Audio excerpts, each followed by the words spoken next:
Hey Upload, Arix here and welcome to the Titanfall beta. So I have been playing quite a lot of it lately and I thought I'd put together this video to give you some handy hints and tips that will help you get started in your very first game.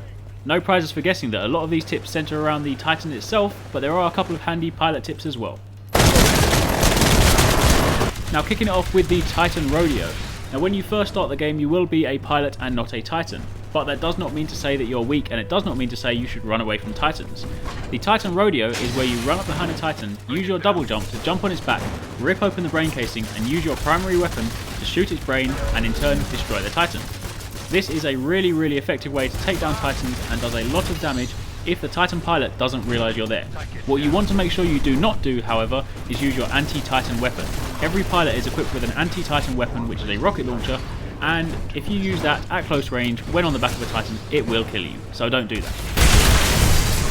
Now moving on to the second point, which I like to call the friendly rodeo. Not only can you climb on the back of enemy Titans, but you can also climb on the back of your teammates' Titans.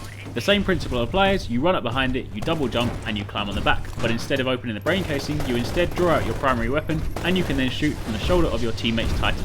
This is great if your teammate is going up against another Titan because obviously having you on his shoulder means you provide extra firepower. And this would be the right time to switch to your anti-Titan weapon because from here you can fire your rockets and do a lot of damage. Now moving on to the next point, you don't always have to be on or in a Titan. You can also use it remotely. So sometimes if you climb out of your Titan, you can have it follow you and act as a really powerful guard. This is especially useful on hardpoint domination game modes where some of the objectives you need to capture are inside buildings and obviously your Titan can't go there.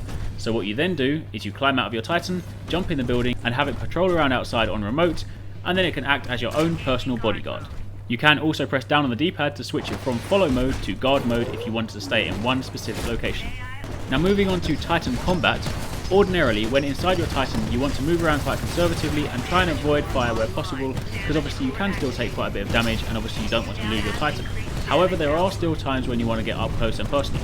When fighting enemy Titans, if you damage them enough, you will see that on screen, a black and yellow kind of hazard warning bar will appear, and that will indicate that the enemy Titan is in the doomed state.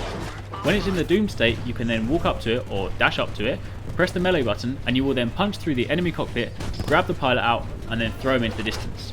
This is a great way to finish enemy Titans because it not only saves you time, but sometimes it saves you some much needed ammo as well. But do be careful when getting up close and personal because it does often mean that you are also in harm's way. Now finally, the last thing I want to touch on is the parkour kit. You will get some basic parkour experience in the initial training mode, but the really important thing you want to start doing is taking your parkour to the next level. Yes, you have double jump, and yes, you have wall run, and yes, you can use that to traverse the level quite simply, jump over a few obstacles, jump onto the back of a Titan, but what you can also do is really start using this to climb over slightly more difficult objects and to traverse the level a lot quicker than the rest of your team, or more importantly, the enemy team. For example, the best place to practice this is the Angel City map.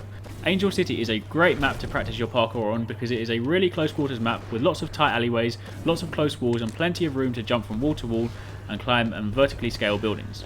For example, if you're walking down an alleyway and then you look upwards, you can bounce from left to right and climb the wall almost vertically to get right to the top and potentially get the drop on some enemies that could be camping on the roof. Alternatively, you can also use your parkour to run around corners. You can run up one side of the wall and use your double jump to jump out and jump back in and then run on the second wall, and you can effectively use this to snake around a building. The most important thing with parkour is that you need to experiment. Jump into Angel City, run around for a bit, test it out and find out what works for you, but just realise there is a lot more to it than just simple double jump and wall run. And one final tip, while wall running you can actually hold the left trigger and you can use this to hang on the wall. So you can obviously hang above doorways and drop down on unsuspecting enemies. And that just about wraps it up for this video. Hopefully you found it helpful and more importantly, hopefully you learned something new. Be sure to check back on Upload every single day for a brand new video and a brand new breakdown. I'm going to be taking a look at the weapons, the game modes, the maps, everything you could possibly want to know will be here. Also, don't forget to follow the official Upload gamer tag and add us as a friend so you know when all of these videos get uploaded and so you can stay up to date on all the latest and greatest Titanfall news. Thanks again for watching, take it easy, see you later.